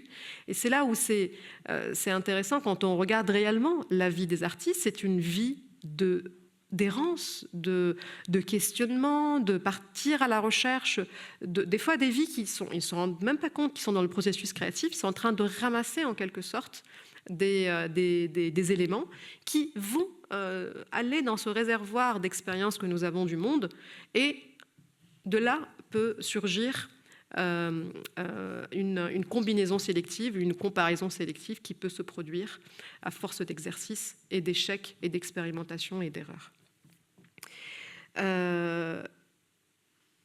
Alors, je ne sais pas si je vous ai montré ça la fois dernière, mais c'est quelque chose que je trouve...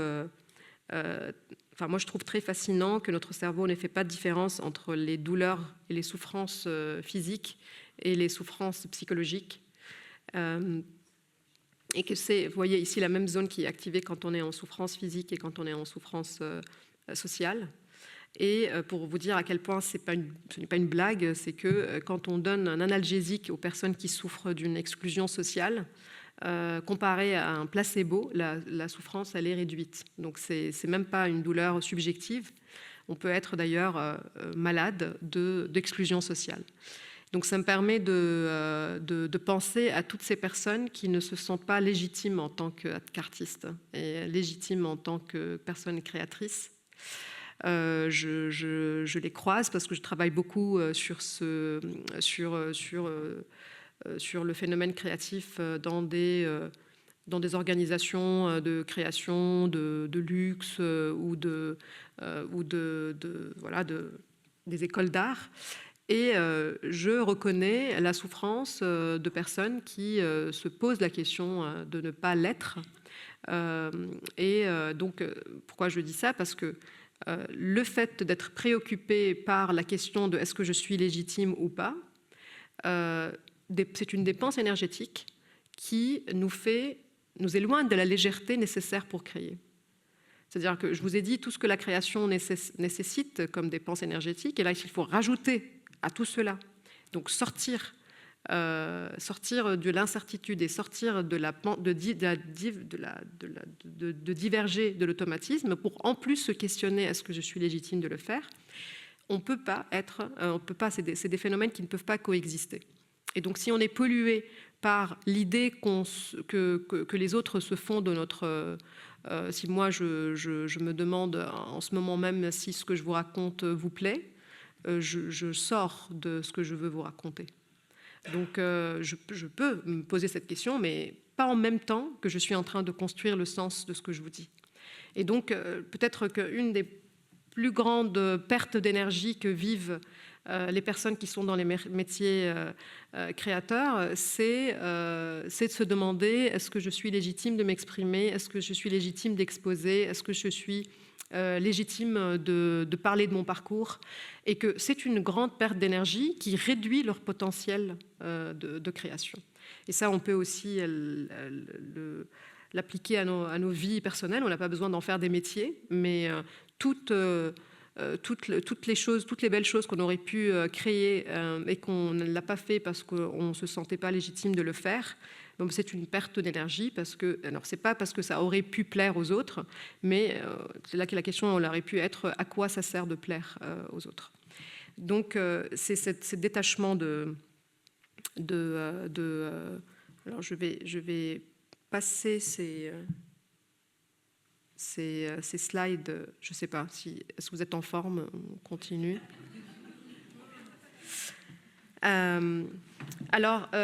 Donc ça c'est un sujet qui se rapproche un peu de la créativité et qui m'intéresse beaucoup en ce moment, mais que je trouve qu'il est très lié. C'est le fait que nous sommes beaucoup plus touchés par ce qui se rapproche de notre expérience du monde. Alors ça, déjà, on peut le vivre quand on regarde ce qui plaît. Donc là, je parlais des processus, du potentiel du processus et du produit. Donc là, la question qui suit, c'est comment les autres perçoivent ce qu'on crée. Alors, je peux donner un autre exemple. Quand vous trouvez une personne, qu'elle est belle. Donc si je regarde dans votre cerveau ce qui se passe, si vous êtes attiré par quelqu'un, je vais voir que cette personne produit une erreur de prédiction, un peu comme une blague en quelque sorte. Ça veut dire que ça vous surprend, mais pas trop. Ce qui fait qu'on aime quelque chose, c'est parce qu'on le trouve surprenant, mais pas trop. Ça veut dire que c'est quelque chose qui correspond en quelque sorte à ce que nous avons déjà connu du monde, avec une petite différence. C'est pour ça d'ailleurs que quand on dit de sensibilisation à l'art, ça veut dire diminuer l'erreur de prédiction pour en garder un peu. Voilà, si vous allez souvent au musée, vous allez développer une sensibilité, comme une forme de palais artistique en quelque sorte. Et c'est à partir de là que vous allez commencer à trouver ça beau. Ne vous étonnez pas si quelqu'un qui n'a pas été au musée, si vous étonnez qu'il ne trouve pas ça beau, c'est tout à fait normal. Ça ne le produit pas. Alors, soit ça produit une grande erreur de prédiction qui est gênante et malaisante, c'est-à-dire, je ne sais pas si vous avez des gens autour de vous ou vous-même qui dites « je ne comprends rien à l'art moderne ». Voilà. Parce que si vous n'êtes pas sensibilisé à ça, ça va produire une grande erreur de prédiction. Et de la même façon, si vous voyez quelqu'un, par exemple, qui est très typé, dites « ok, c'est beau objectivement, mais ce n'est pas mon genre ». Mais voilà, c'est un peu ça. Ça veut dire que ce qu'on trouve, ce qui nous touche dans le monde, ce à quoi on est sensible, en quelque sorte, c'est ce qui est familier et avec une petite erreur de prédiction. Alors, ça correspond aussi à l'expérience de l'affect que nous portons aux autres aussi, qui, pour moi, est quelque chose de créatif, parce que c'est une projection dans l'image que nous faisons des autres. Et ce qu'on sait, c'est qu'on va aussi avoir plus de capacité à se projeter dans l'expérience des autres quand nous avons une expérience partagée. Et donc, là, vous voyez une étude qui montre que si vous avez mal à la dent, vous allez avoir plus de facilité à vous projeter dans l'expérience de quelqu'un qui a mal à la dent, indépendamment du fait que l'histoire n'a rien à voir avec les dents, mais juste vous partagez le fait d'avoir mal à la dent en même temps. Et donc, je ne sais pas ce que vous avez ressenti quand Cyrine vous a présenté les 11 minutes de cet artiste, ou les 1 minute 30 de... Alors peut-être vous dites « Ah, une explosion du porc, c'est vraiment imprévisible, donc ça a créé une erreur de prédiction. » Peut-être aussi vous avez dit bah, « C'est Beyrouth. Mais c'est Beyrouth, c'est toujours... c'est prévisible aussi. » Mais votre sensibilité, elle peut aussi s'éduquer de la même façon, à un regard qui sort de la norme. Et c'est, je pense, que ce à quoi tu es invité au tout début. C'est que l'art qui n'est pas conforme à ce qu'on a décidé comme étant beau, c'est juste quelque chose auquel vous n'êtes pas sensibilisé. Donc c'est un grand débat dans la définition de ce qui est beau et la définition de ce qui est méritant d'exclamation et d'émerveillement. Pour les neurosciences, ce serait juste qu'on n'ait pas encore sensibilisé pour qu'on puisse voir ces nuances et voir ces complexités. Et ça s'applique aussi aux personnes et à notre capacité à imaginer leur vécu. Ça aussi, les images de femmes que tu as choisi d'exposer, c'est une sensibilisation aussi à la complexité de la vie que peuvent avoir ces femmes, donc ce qui est l'inverse de la déshumanisation dans laquelle les personnes ne sont pas vues pour ce qu'elles sont. En tout cas, elles ne sont pas vues. Je termine sur cette définition des émotions comme des erreurs de prédiction qui invitent au rétablissement de la sphère du connu. Donc, quand on ressent quelque chose, qu'on soit soi-même dans le processus créatif ou qu'on soit en réception du produit créatif, on a des erreurs de prédiction qui cherchent ou qu'on cherche à effacer. On n'est pas tranquille jusqu'à ce qu'on réduise. Et c'est ça qui nous fascine. Si vous voyez devant une œuvre et que si vous restez fasciné, ce que vous êtes en train, ça vous prend du temps avant de rétablir un équilibre entre le connu et entre ce que provoque chez vous cette œuvre. C'est en cela que c'est une expérience singulière, c'est une expérience unique parce qu'elle est liée à ce qui vous est connu. Et donc, du moment où nous avons des expériences très uniques et singulières du monde, on ne peut pas considérer que le beau est universel. Merci.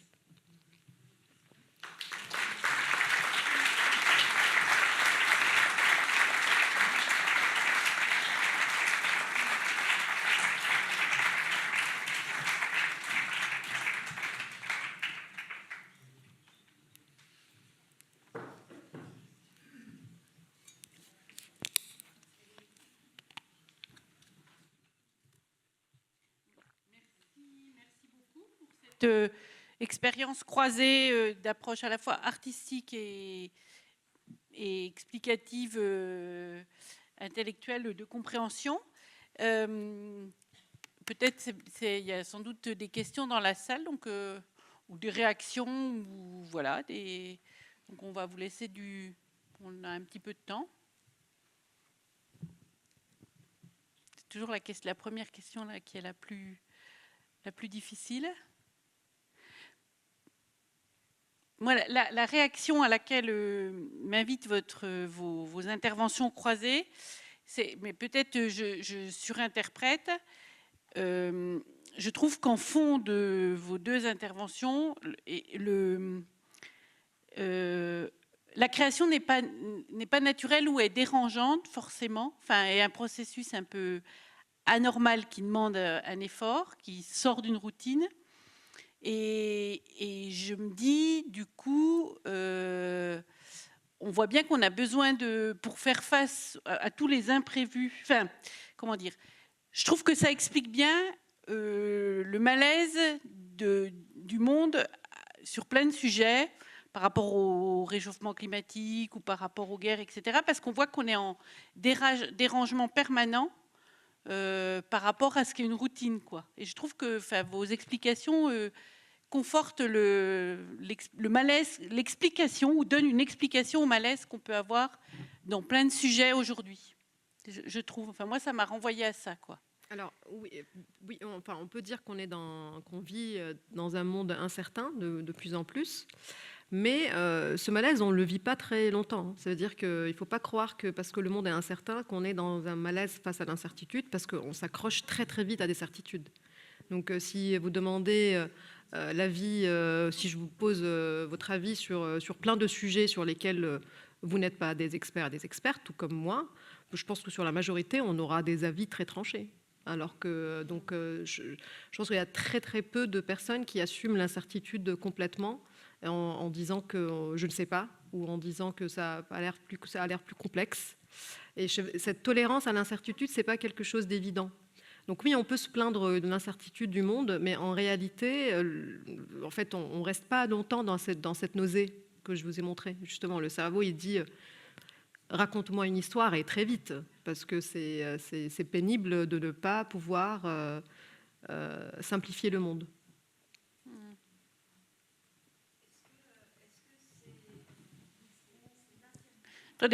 Attendez, parce que c'est enregistré, donc c'est important que... Est-ce que cette incertitude, elle mènerait certains artistes à la folie? Je pense par exemple à Van Gogh ou d'autres. Est-ce que cette incertitude pourrait mener certains artistes à la folie? Je pense que c'est plutôt l'inverse dans son cas. Ça veut dire que c'est plus... Alors, je ne dirais pas qu'il était fou. Je pense qu'il était psychotique. Et après, il consommait quand même des médicaments, on ne savait pas trop ce qu'il prenait.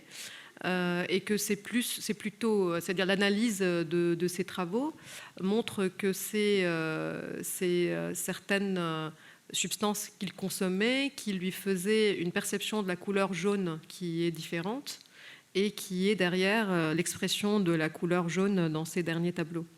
Donc, ce n'est pas son expérience d'art. Van Gogh, vous parlez bien de Van Gogh, je sais pas, elle est tout à fait. Enfin, je veux dire, Van Gogh, il est issu d'une famille de marchands d'art et qui, donc, en fait, ce n'est pas exceptionnel qu'il devienne peintre. D'ailleurs, avec tous les avantages qu'il avait, il aurait pu même faire mieux, peut-être. C'est-à-dire que c'est par rapport à tout ce de là où il venait, la facilité avec laquelle il aurait pu, mais il était pris par justement une expérience détachée un peu de ses volontés. Après, c'est une interprétation qu'on fait de son histoire, mais c'est plutôt l'inverse. Ça veut dire que ce qui se passait dans sa biologie plutôt expliquait les choix non conformes qu'il avait pris, et puis même l'intensité de certaines couleurs dans ses peintures.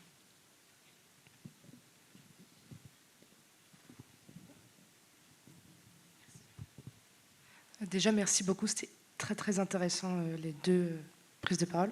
Et je voulais revenir sur la place de la femme dans l'histoire de l'art. Donc, comme vous disiez, en fait, il y a eu très peu de femmes artistes parce que de le milieu et l'accès à la culture, etc.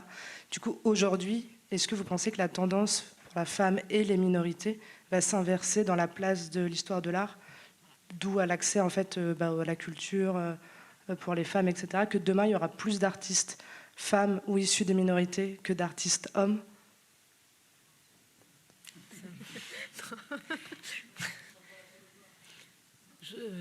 Je ne saurais pas vous dire.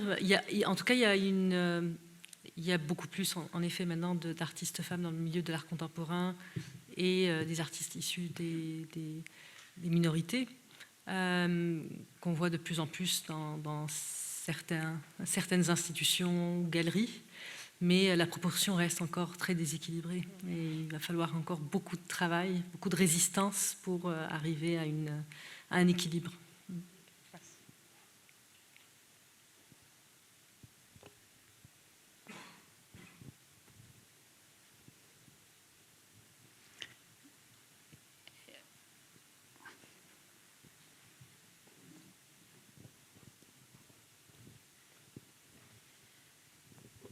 Est-ce que vous pensez qu'une raison pour laquelle il y a moins de femmes, c'est peut-être qu'ils se sentent moins légitimes? Tu peux aussi en parler. Il y a le facteur en effet de légitimité. Comme vous avez bien expliqué, moi, si on se questionne sur la légitimité, ça empêche la création. Est-ce que alors oui, c'est vraiment analyser en profondeur ce sujet, pas seulement dans le milieu de l'art, mais on parle plus de milieu STEAM, qui est sciences, technologie, ingénierie, art et mathématiques. Donc en fait, il y a des chercheurs qui travaillent spécifiquement sur cette question de l'écart de la présence des hommes et des femmes, sachant que les compétences sont égales. Ça veut dire que quand on regarde les compétences en mathématiques, en sciences et en art dans les écoles, on va voir que c'est les mêmes. Quand on regarde à l'université, on va voir par exemple, souvent d'ailleurs dans certains secteurs c'est inversé, c'est-à-dire qu'en biologie par exemple, ma spécialité, il y a beaucoup plus de filles en première année, en deuxième année. Et après on regarde un phénomène assez impressionnant, qui est il y a très peu de femmes à la tête des laboratoires. Et on se dit, qu'est-ce qui s'est passé entre les deux ? Alors, pour expliquer pourquoi il y a un écart entre la présence d'hommes ou de femmes ou de, je ne sais pas, de chats et de chiens, on va dire d'abord, est-ce que les chats sont invités ? Est-ce qu'elles peuvent rentrer ? Voilà. Donc la première question, c'est est-ce que les femmes peuvent accéder à ces métiers ? Ça fait, par exemple, la HEC, c'est, je ne sais pas, années 50, 60, que les femmes pouvaient s'inscrire, ou 70 même peut-être. Donc il y avait d'abord des moyens. Il n'y avait pas les moyens. On ne pouvait pas poser la question. C'est-à-dire qu'à l'époque où tu te demandais, il y avait vraiment des barrières institutionnelles qui empêchaient l'entrée des femmes à ces secteurs-là. Donc là, voilà, la question ne se pose pas. Après, on dit, OK, est-ce qu'il y a des motivations ? Ça veut dire que les femmes, elles vont ne pas aimer ces métiers. On va dire, en fait, c'est marrant parce que si elles n'aiment pas les maths, pourquoi elles vont en santé publique ? Il y a beaucoup de maths. Parce que c'est le métier de soins, est-ce que c'est parce que c'est lié au fait que les femmes, ça c'est des chercheurs qui vont dire, oui, mais est-ce que les femmes, dans les cavernes, c'était l'organisation de la communauté, et les hommes, c'était mesurer la géométrie de l'arc et scanner l'horizon. Donc voilà. Les anthropologues, elles vont dire, en fait, il n'y a aucune preuve que les femmes ne chassaient pas ou que, on n'en sait rien de comment ça s'organisait la vie de l'époque. D'ailleurs, il y a plus intérêt à garder les hommes avec les enfants dans les cavernes. Donc, on envoie les femmes à la chasse parce que c'est les enfants qui sont la fortune du clan. Donc voilà. Donc du coup, on se dit, si la psychologie évolutive ne répond pas à cette question, est-ce que ce n'est pas dans les croyances ? Et c'est là où ça devient intéressant parce que si, par exemple, vous prenez le cas des scientifiques, vous allez voir que ce qui se passe pour ne pas que les femmes passent le concours, c'est parce que, et je l'ai vécu moi-même, on fait un doctorat, on commence à faire un post-doctorat, et puis d'un coup, on commence à voir les garçons partir prendre des bières, comme ça, 2 ans avant le concours. Et en fait, il y a un phénomène à laquelle nous, on n'est pas entraîné, qui est celui de réseauter, avec lequel, ça ne veut pas dire que les hommes piétinent les femmes, hein, absolument pas. C'est juste, ils font ce dont ils ont été formés pour, c'est-à-dire ils vont faire des coups de fil pour rencontrer les directeurs de laboratoire, et en fait, il se crée un réseau qui, au moment des concours, va avantager beaucoup plus les hommes que les femmes. Ça ne veut pas dire qu'il y aura au moment du concours une femme compétente qu'on va recaler. Ça ne se passe plus comme ça. Mais l'homme, parce qu'il est aussi peut-être socialisé à ça, alors que nous, on reste dans le laboratoire à faire le travail. Moi, je me suis mise à fumer parce que je me rendais compte que les hommes sortaient fumer pour parler science. Donc, c'est comme ça que j'ai commencé à fumer. Parce qu'en fait, on n'a pas le même rapport au travail. Et en fait, finalement, aussi, les concours arrivent à 35 ans, c'est le moment de faire le premier ou deuxième enfant aussi. Donc voilà, déclin. Donc ça, c'est le milieu scientifique. Dans le milieu de l'art, il y a aussi beaucoup d'analyses des réseaux sociaux qui se créent entre hommes et qui vont faciliter les opportunités les uns pour les autres. Et en fait, moi, j'essaye vraiment d'éviter la question des croyances, la recaler jusqu'au bout. Ça veut dire, j'en ai un peu marre d'aller en fait expliquer aux femmes qu'il faut qu'elles aient confiance en elles. Je ne pense pas que ce soit là le problème. Je ne pense pas que les femmes n'ont pas confiance en elles. Le syndrome d'imposteur, je n'y crois pas trop. Je pense qu'il faut qu'on ne rajoute pas à la charge de cette résistance, en plus de cela, la charge de travailler sur soi pour avoir confiance et lever la voix. Donc je pense qu'il faut plutôt qu'on agisse sur que les hommes laissent la place, plutôt que ce soit aux femmes de la prendre.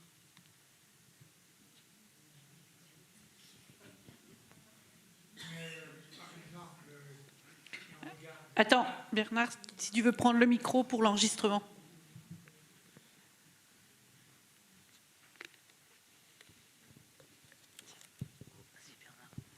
Si on regarde l'art, par exemple, dans l'Afrique noire, ou dans la poésie arabe, ou dans les fabrications bouddhiques, les tankas et autres, c'est toujours les hommes qui sont...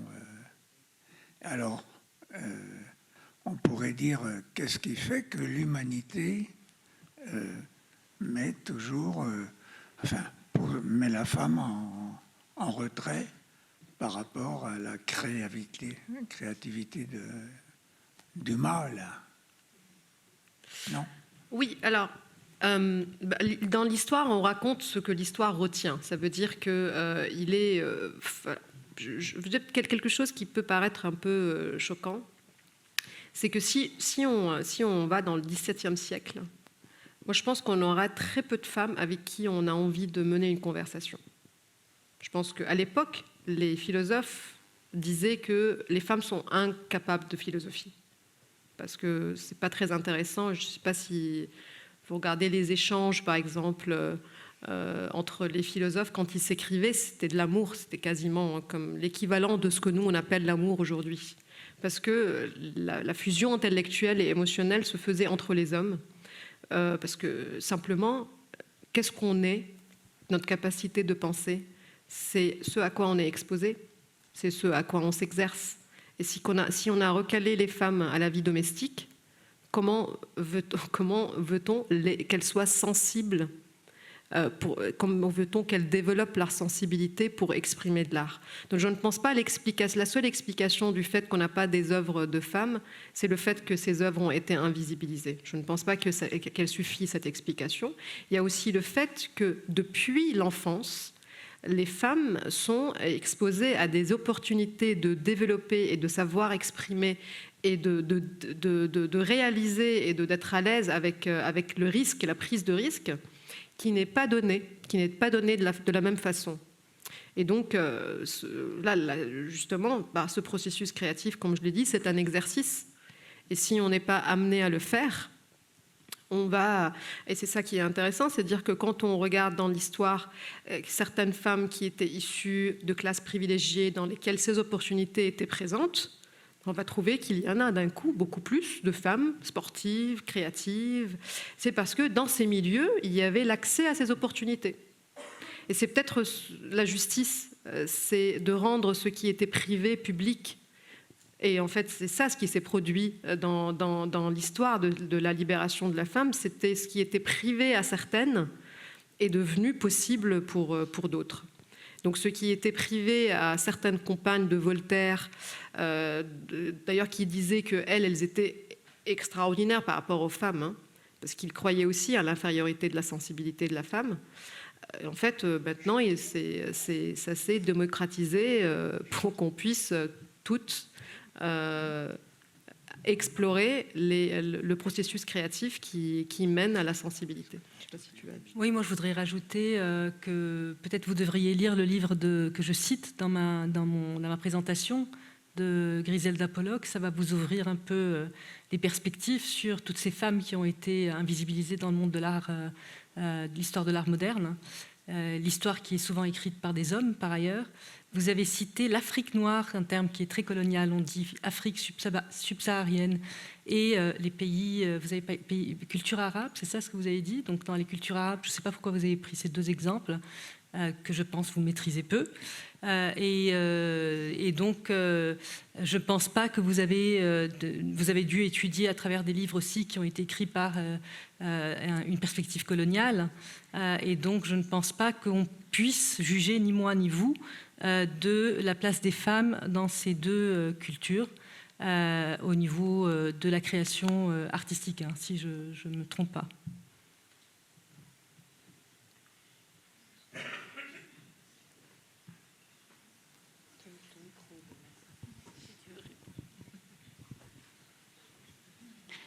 Est-ce qu'il y a d'autres remarques? Oui.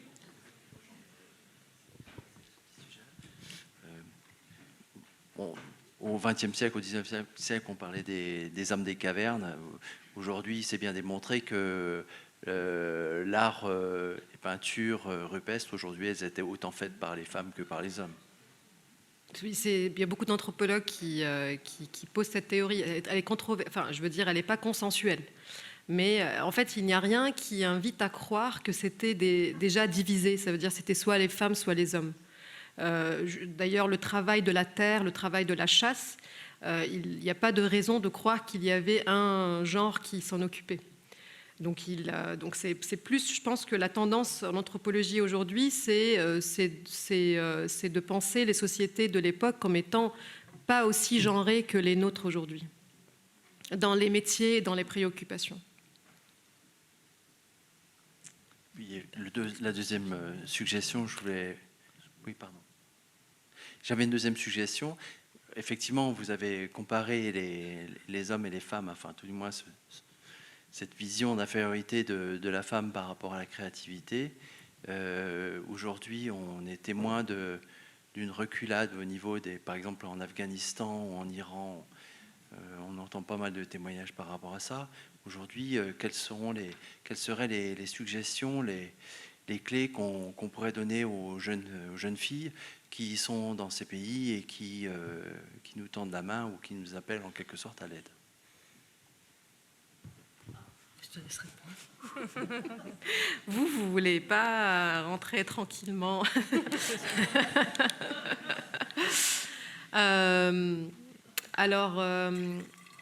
Je pense que toutes les deux, on est deux femmes.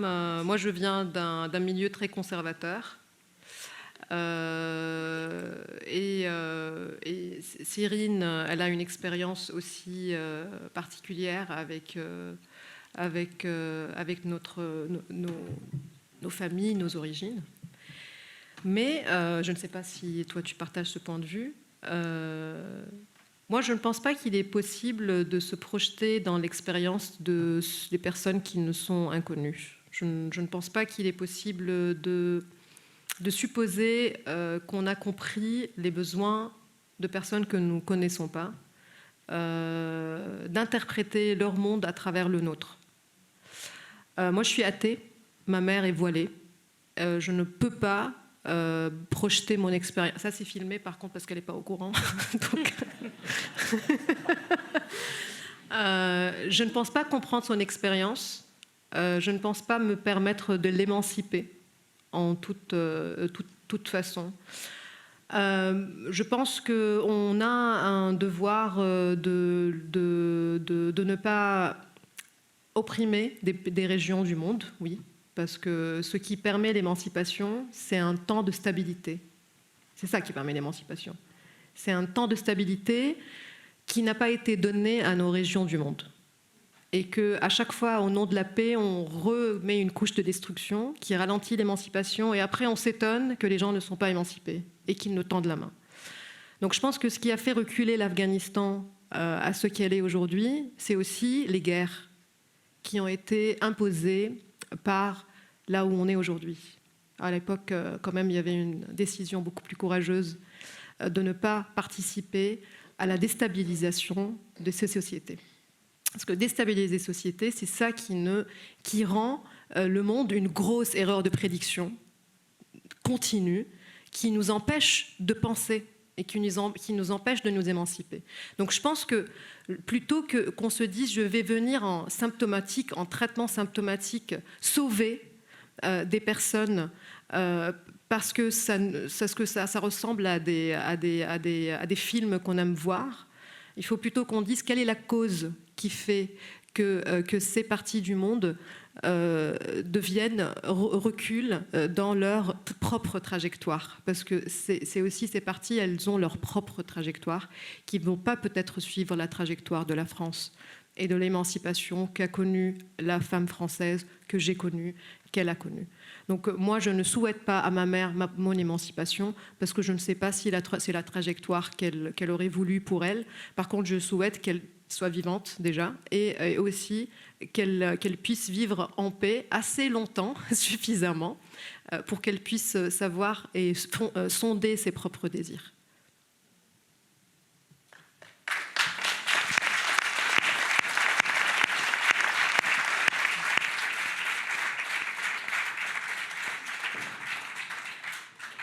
Après, je veux juste préciser que c'est vrai qu'on est arrivé à un moment, on est assez ému.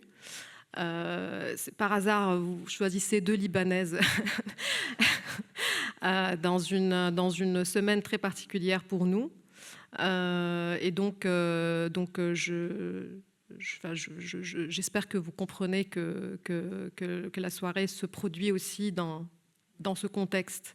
Et ce qu'on raconte, il est traversé aussi par ce que nous sommes en train de vivre.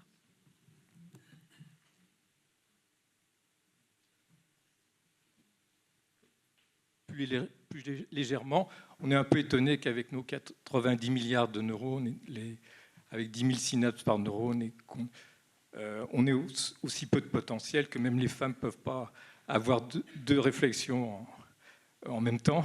Donc, on est un peu surpris du processus. Est-ce qu'on n'est pas limité aussi au point de vue création? Par exemple, si on voit la physique, elle n'a pas tellement progressé, la physique fondamentale n'a pas tellement progressé depuis un siècle. Est-ce qu'on n'atteint pas une limite? Est-ce qu'on atteint une limite? Alors, il y a des théories. Il y a des théories qui, par exemple, si vous entendez souvent cette idée que le QI humain il est en train de décliner, ce qui est faux, c'est juste que son augmentation ralentit, en quelque sorte. C'est-à-dire qu'on a gagné 30 points de QI en un siècle, parce que y a l'alimentation qui a changé, parce que l'accès au raisonnement abstrait a changé, et c'est ça que mesure le QI d'ailleurs, c'est le raisonnement abstrait. Et donc là, on arrive, et il y a des théoriciens et des théoriciennes qui supposent que c'est lié au fait qu'on a atteint le maximum. Mais sauf que l'innovation sociétale ne dépend pas du cerveau. Ça veut dire qu'on peut créer des outils qui dépassent notre biologie. Donc en fait, ce n'est pas nos réflexions qui peuvent expliquer là où la société peut nous amener. C'est aussi lié à des contingences historiques, géographiques, culturelles, énergétiques. Nous avons par exemple la crise climatique qui rajoute une contrainte même à la création artistique, à l'architecture, à la géographie. Donc c'est une contrainte qui vient pas nécessairement ralentir, mais qui vient diriger autrement l'idée de l'évolution qu'on avait il y a 30 ans. Donc en fait, c'est un processus qui est complexe et qui ne s'arrête pas à la biologie, qui ne s'arrête pas aux limites de notre corps. C'est pas parce qu'on n'arrive pas à sauter plus haut que 2 mètres qu'on n'a pas créé des structures qui volent plus haut. Et de la même façon, notre connaissance du monde, elle ne va pas simplement dépendre de notre capacité mnésique, de mémoire. Parce qu'on a aussi développé des outils qui, je ne sais pas si vous conversez avec ChatGPT, Vous allez voir que ça ne fait rien de plus que ce que l'humain fait, mais ça le fait très vite. Et ça le fait d'ailleurs assez bien aussi.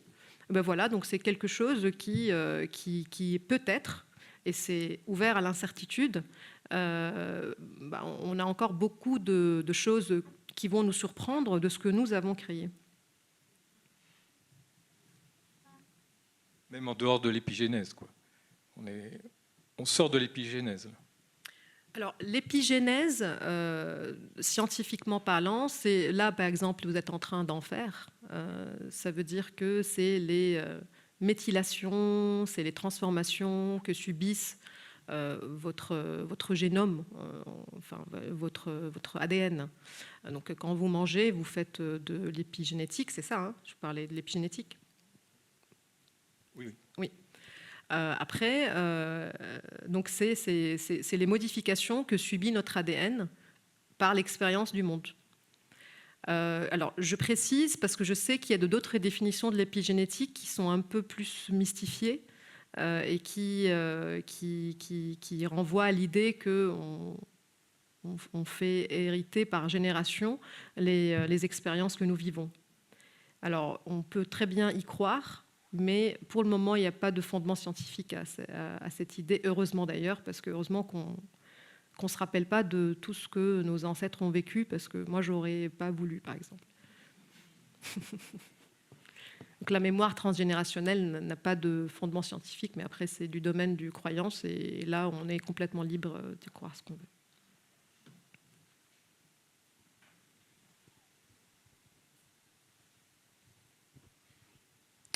Est-ce qu'il y a encore peut-être une dernière intervention ou question?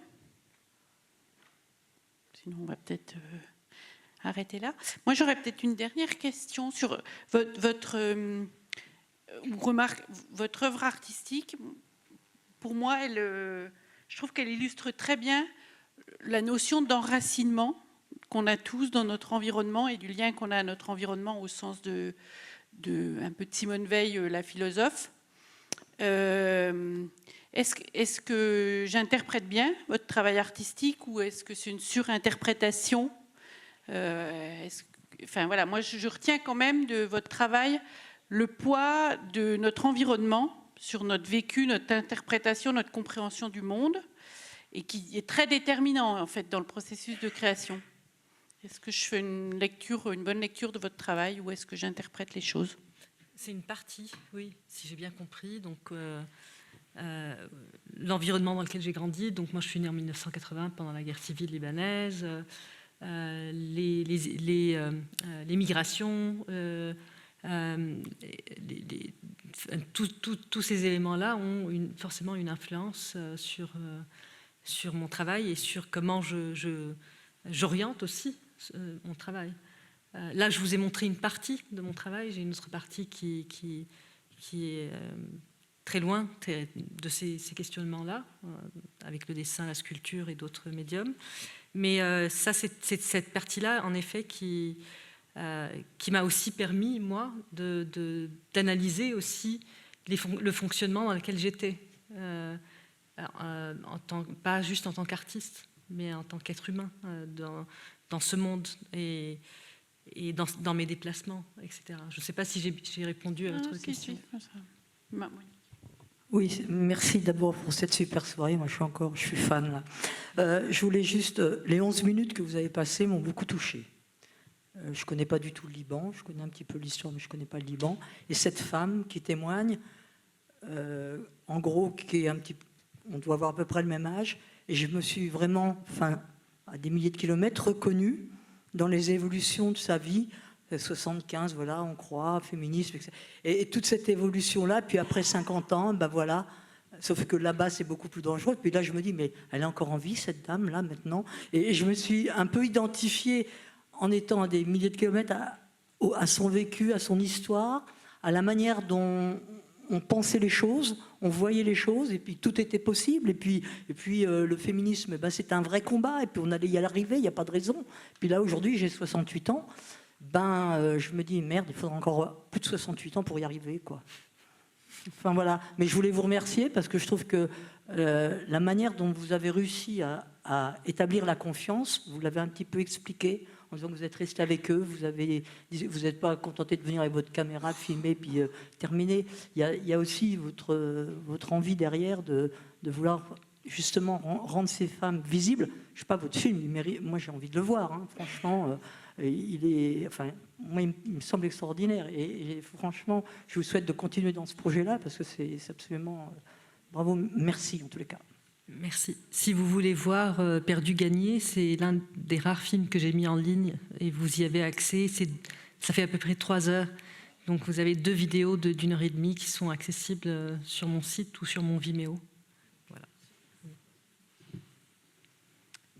Je vous propose qu'on arrête là et je veux vraiment vous remercier pour vos interventions très complémentaires et ce dialogue qui permet d'illustrer une partie du processus de création et je trouve qu'introduit vraiment bien, par 2 regards complémentaires, ces rencontres philo et dans un contexte très particulier pour vous, qu'on comprend bien, donc avec une charge émotionnelle particulière. Vraiment, merci à vous. Merci.